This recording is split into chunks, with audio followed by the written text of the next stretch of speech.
theory of wages. The term wage has been defined as a sum of money paid under contract by an employer to a worker for services rendered. A wage payment is essentially a price paid for a particular commodity, viz. labor services. According to the classical wage theory, labor supply was considered a function of real wages.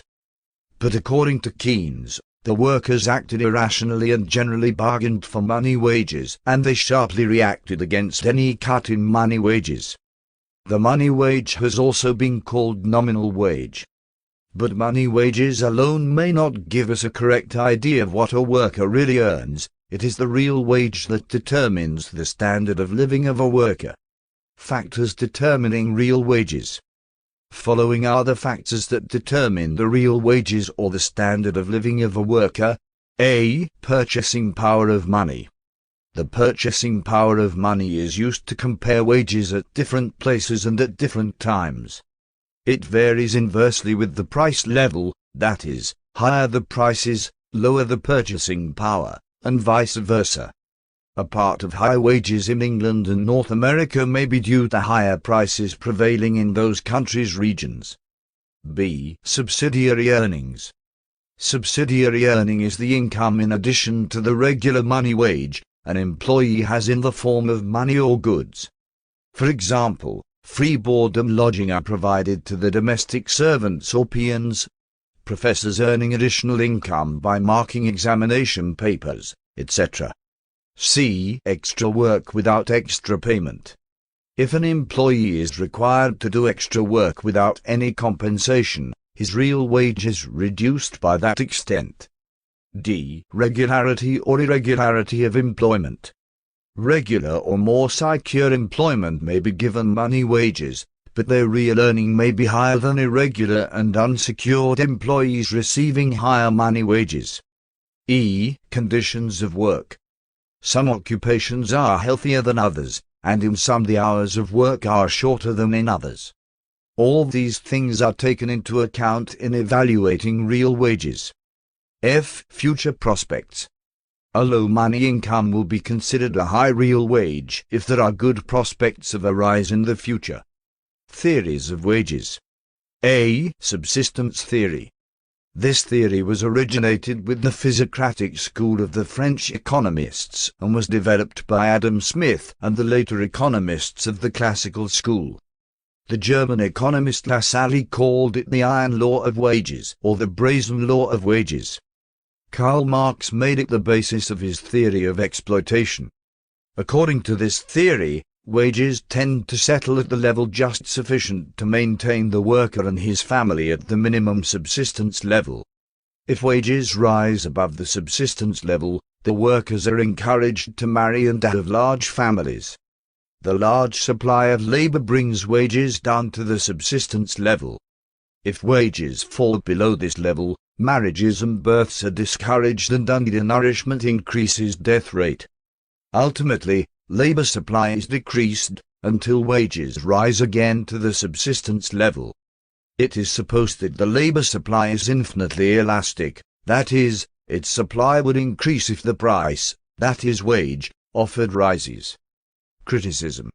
This theory is almost completely outdated and has no such practical application, especially in advanced countries. The theory was based on the Malthusian theory of population. It is inappropriate to say that every increase in wages must inevitably be followed by an increase in birth rate. An increase in wages may be followed by a higher standard of living. 1. Ricardo was one of the exponents of the subsistence theory. He stressed the influence of custom and habit in determining what was necessary for the workers. But habits and customs change over time. Hence, the theory cannot hold good for a longer period of time, especially of a world characterized by fast-changing habits. Ricardo, therefore, admitted that wages might rise above the subsistence level for an indefinite period in an improving society.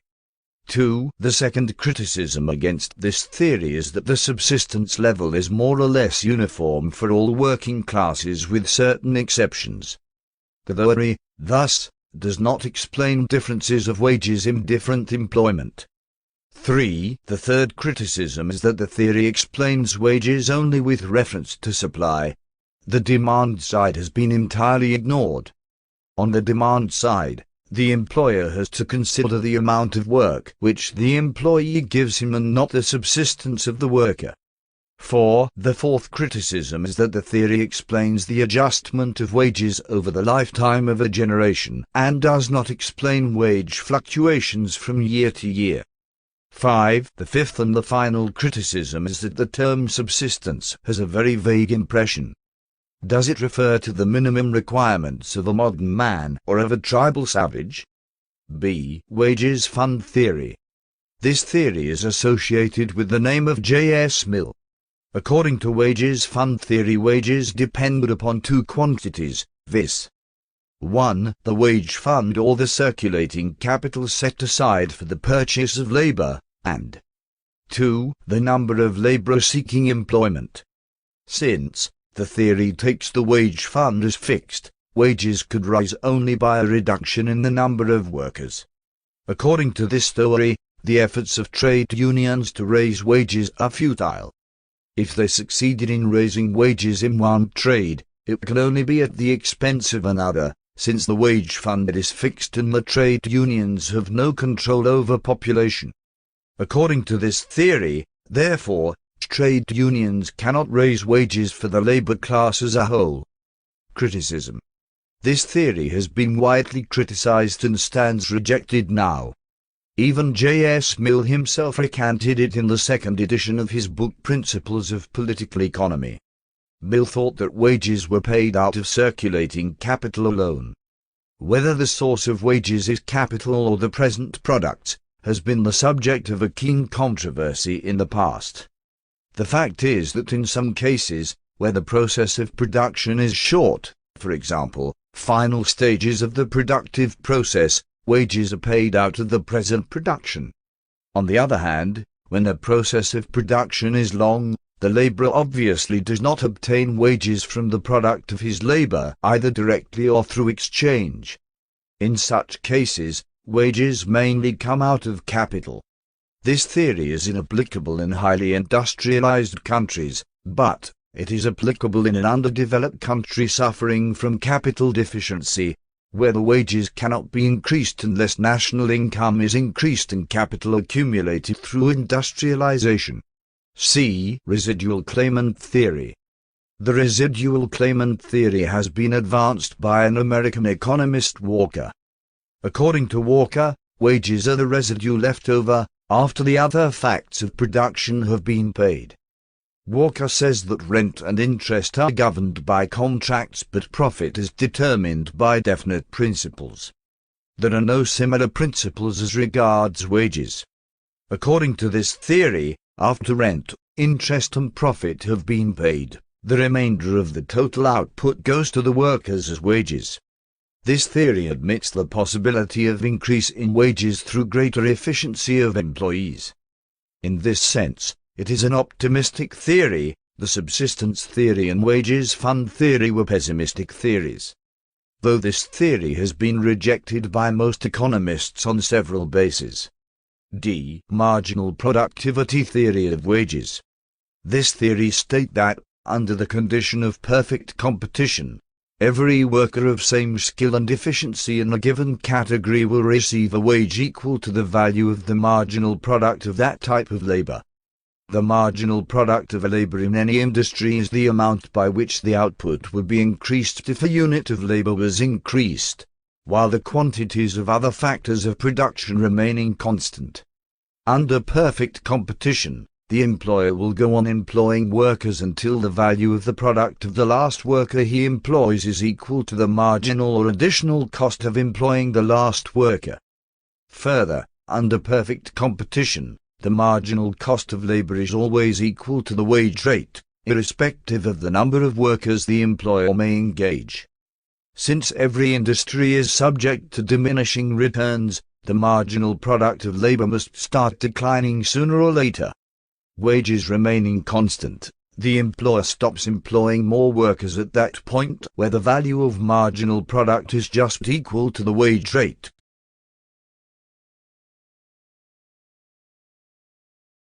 It is not true, as it is assumed above, that the quantities of other factors remain constant while that of labor alone increases.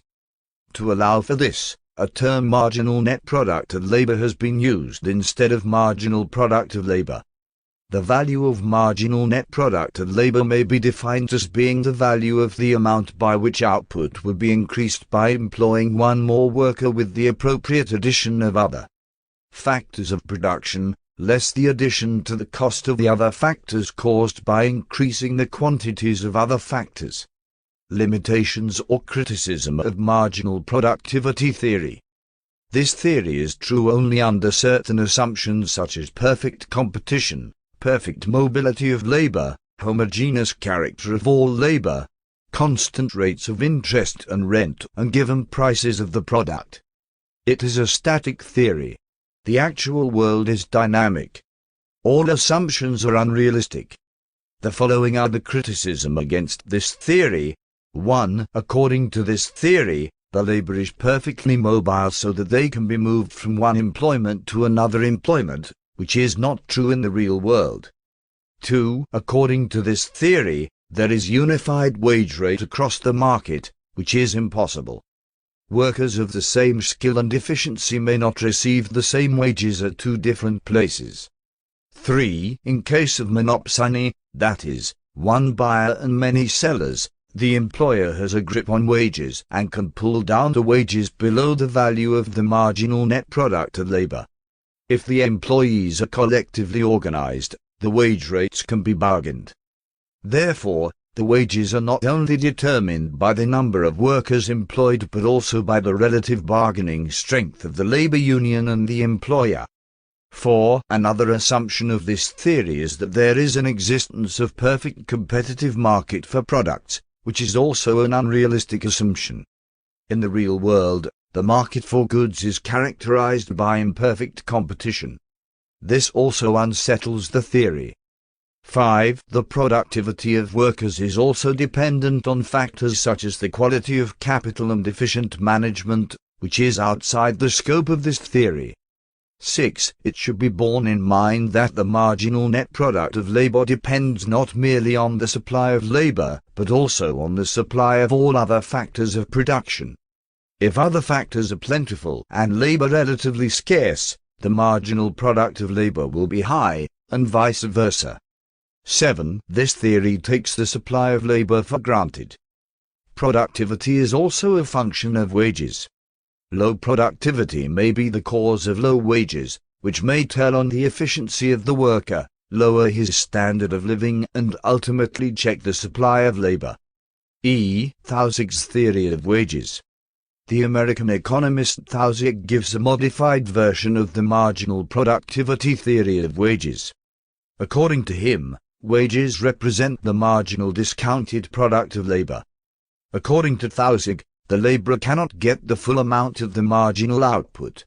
This is because production takes time and the final product of labor cannot be obtained immediately.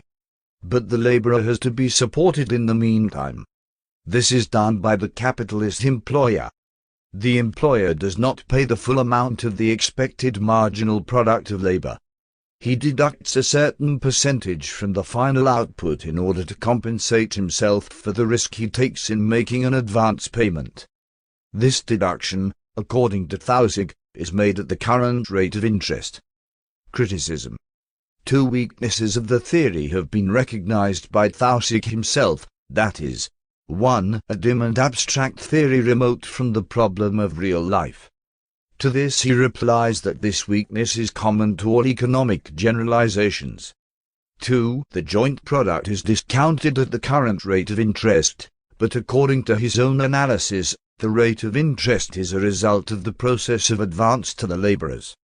To meet this difficulty, Taussig suggests that we determine rate of interest independently of marginal productivity by the rate of time preference, and with the interest thus determined discount the marginal product of labor. This theory is also rejected by most economists. Modern theory of wages. According to this theory, the wages are determined by the interaction of demand and supply as in the case of ordinary commodity. Thus, This theory is also referred to demand and supply theory. Demand for labor. According to the modern theory of wages, the demand for labor reflects partly laborers' productivity and partly the market value of the product at different levels of production. Following are the factors that determine the demand for labor. A. Derived demand. The demand for labor is a derived demand. It is derived from the demand for the commodities it helps to produce. Greater the consumer demand for the product, greater the producer demand for labor required to produce that commodity. It may be observed that it is expected demand and not existing demand for the product that determines demand for labor. Hence, the expected increase in the demand for a product will increase the demand for labor. B. Elasticity of demand for labor.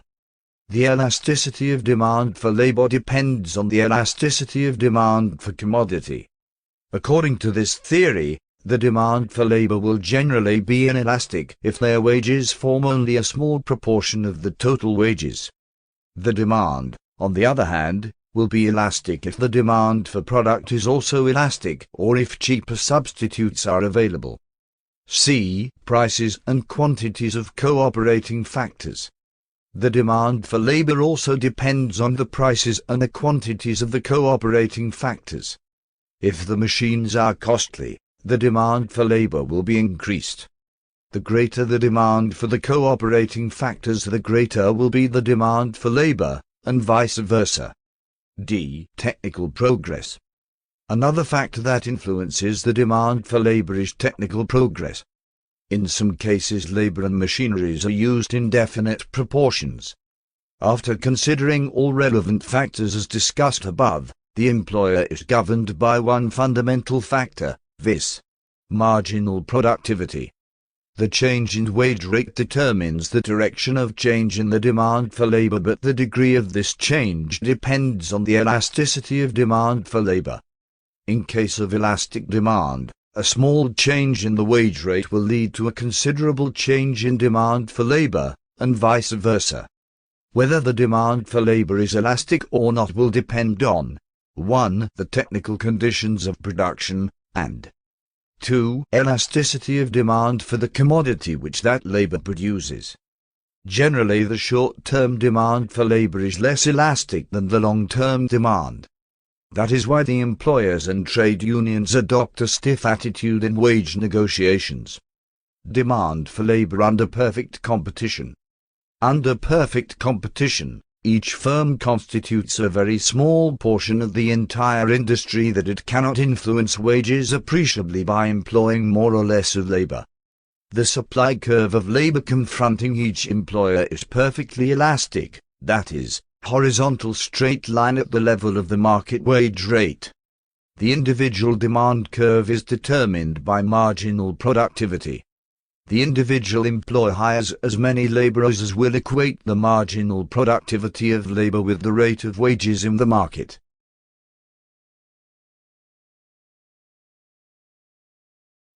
It is the demand of the entire industry, not an individual firm, determines the wage rate.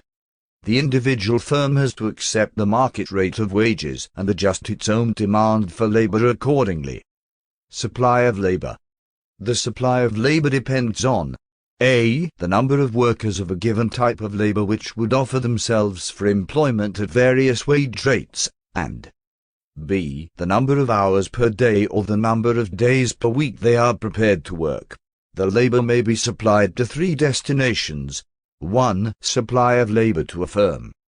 To a given firm, the supply of labor is perfectly elastic because at the current wage rate, it can engage as many workers as it wants. Its own demand constitutes only a very small fraction of the total supply of labor. Hence the supply curve of labor for a firm is a vertical straight line.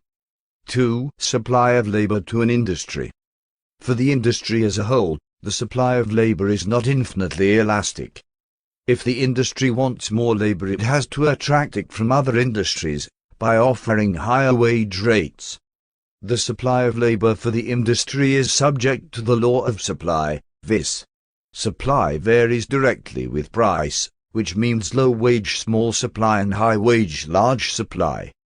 Hence the supply curve of labor for an industry slopes upwards from left to the right. 3. Supply of labor to an economy. The supply of labor for the entire economy depends on economic, social and political factors or institutional factors, for example, attitude of women towards work, working age, school and college age and possibilities of part-time employment for students, size and composition of the population and sex distribution, attitude towards marriage, size of the family, birth control, etc. Over a short period of time, reduction in wages may not cause any reduction in the supply of labor. But if wages are driven too low, competition among employers themselves will push them up. Even over a long period, the supply of labor is not very elastic. There is a certain minimum wage below which labor will not work at all. Once this minimum is exceeded, supply of labor will increase as the wage rate goes up. But this will happen only up to a point beyond which wage increase will lead to a reduction in the supply of labor. Again, after a point, this tendency will be reversed when the worker thinks that he can move to a higher level of living. Hence a rise in wages may lead to rise or fall in the supply of labor. It will depend on the worker's relative valuation of goods and leisure.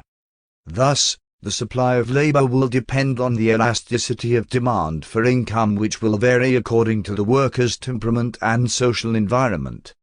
When the worker's standard of living is low, they may be able to satisfy their wants with a small income, and when they have made that much, they may prefer leisure to work. That is why it happens that sometimes increase in wages leads to a contraction of the supply of labor. This is represented by a backward-bending supply curve of labor as shown in the following figure.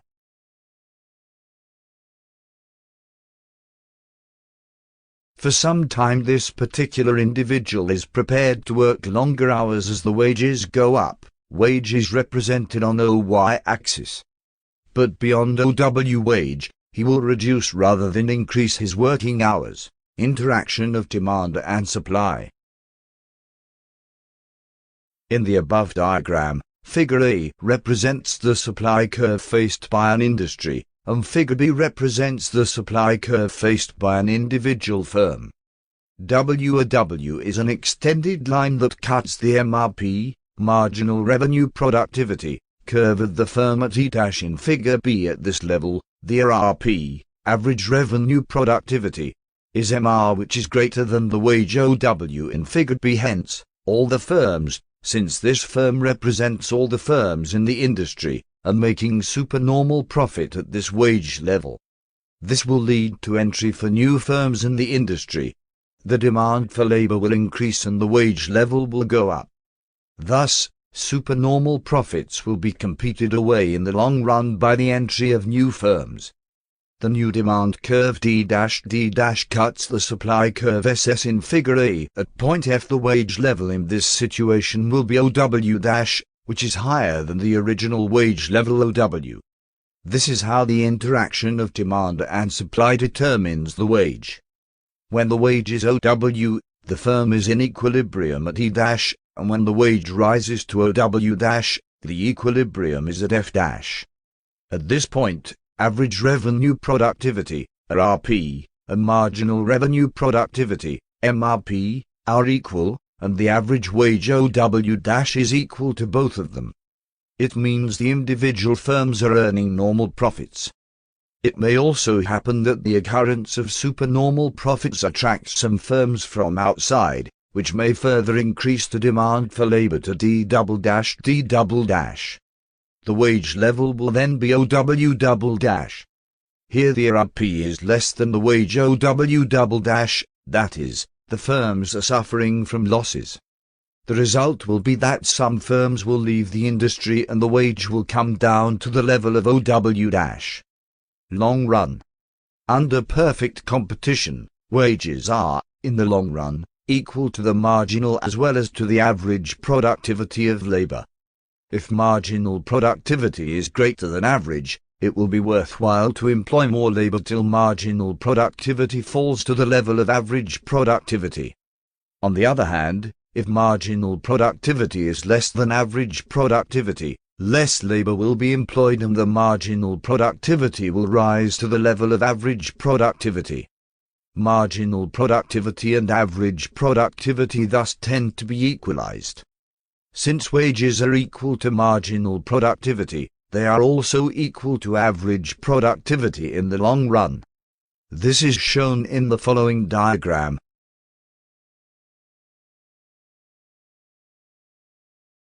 OR is the wage level, AP is the average productivity curve, and MP is the marginal productivity curve.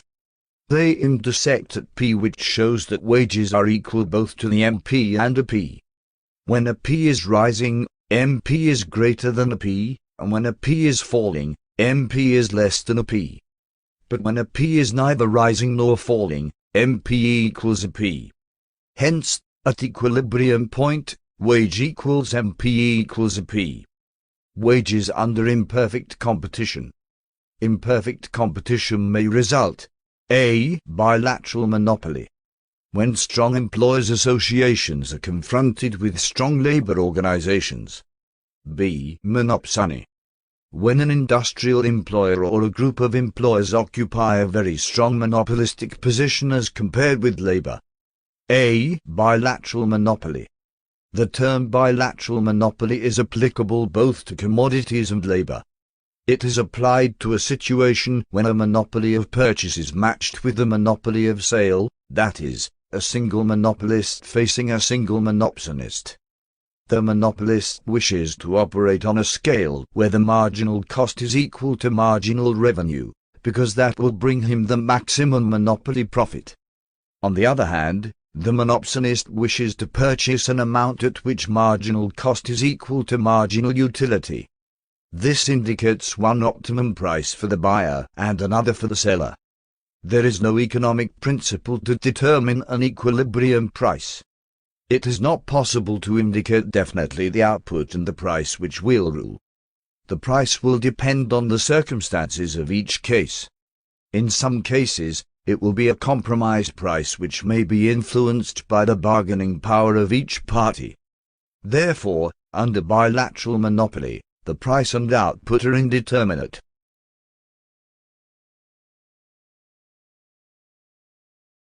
In bilateral monopoly, each side wants to get the better of the other through bargaining skill.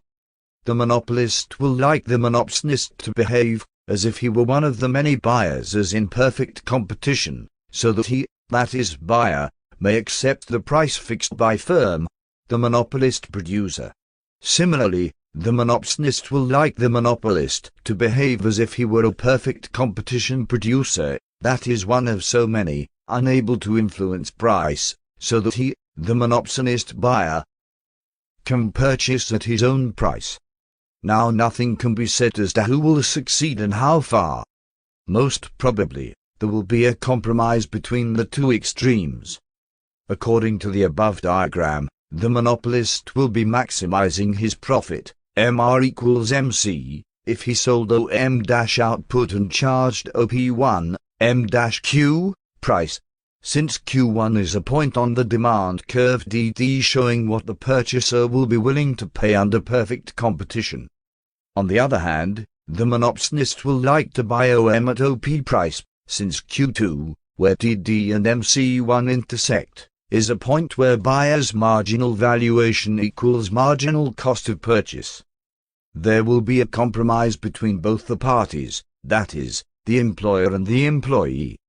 Hence, factor price will be somewhere between OP and OP1, and the output between OM and OM- depending on the relative bargaining skill of the parties. B. Monopsony. This is the most general situation of imperfect competition, where the employer embodies in his person concentrated monopoly power of being the sole purchaser of labor, whereas labor occupies a very weak position in comparison. Monopsony also occurs when a big employer employs proportionately a very large number of a given type of labor so that he is in a position to influence the wage rate. In the following diagram, A situation is depicted where a monopsonist exploits the labor.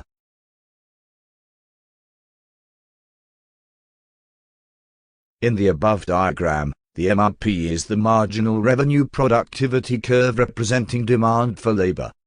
The supply curve of labor is a W, average wage curve, which is rising to the right, which shows that higher wages have to be paid to engage more labor. MW is the marginal wage curve corresponding to the AW curve.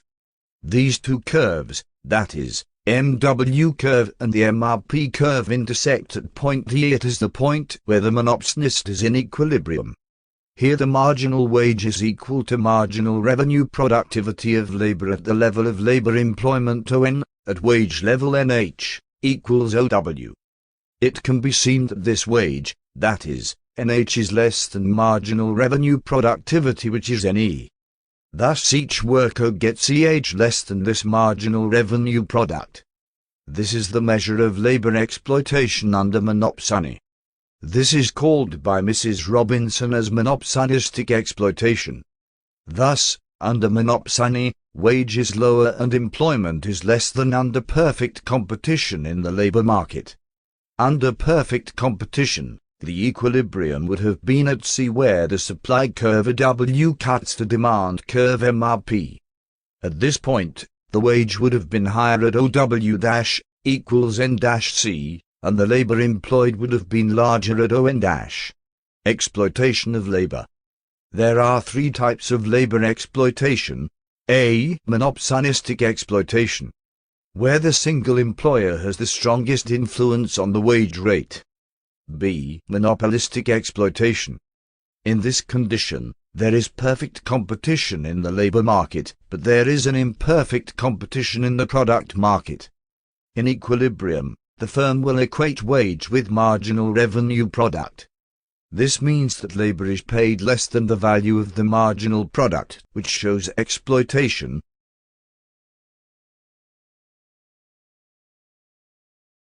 C. Double exploitation. It occurs when there is imperfect competition both in the labor market, monopsony, and in the product market, monopoly. Thus there is double exploitation of labor, both monopsonistic and monopolistic, and labor is exploited the most.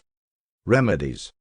Following the remedial steps or the weapons to stop labor exploitation: 1. Government intervention, and 2. Trade union action. Wage differentials.